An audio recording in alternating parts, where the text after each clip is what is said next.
ఓ లక్ష్మక్క ఉన్నావా? ఏంద్రా? ఏందక్క నన్నేమో రమ్మన్నమాట. నేను ఎందుకు రమ్మన్నారా నిన్ను? మరి నా మొగడేంది రమ్మన్నదని చెప్పిండు. ఏమో నావా, నేను రమ్మనలేదు. రమ్మన్నావంట అక్క నువ్వు. ఏందా మమ్మీతో వేసాం, మంచిగా ఉన్నది వేసాము. నువ్వు కూలి రాకున్నా కానీ నీ మొగడు కూలి వచ్చింది నా పెళ్ళ పైసలు ఇవ్వమనేమో నీ మొగడు అంటాడు. నేను రమ్మనకున్నా కానీ రమ్మన్నదని నువ్వు అంటావు. మంచిగా ఉన్నది మీతో వేసాం భాగవతం.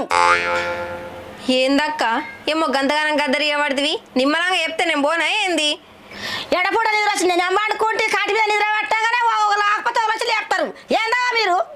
ఈమె రమ్మన్నకున్నా రమ్మన్నని ఎందుకు చెప్పిండు? అచ్చా మళ్ళీ ఇన్ని వచ్చారు.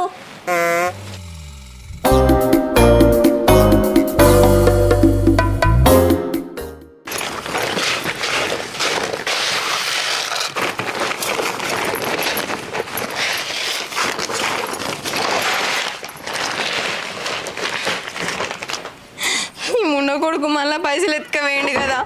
అబద్ధం చెప్పి ఉన్న పైసలన్నీ తీసుకుపోయిండు. వీడిని ఎత్తుకపోను, వీని కట్టుకపోను. ఇంకేం రోగం పుట్టిందో. ఇప్పుడు రూపాయి అప్పుడు రూపాయి పక్కకేసిన మంచికో చెడుకో అయితే అని ఇంత ఆలోచన లేదు మొద్దుమొక్కపోనికి వీన్ని.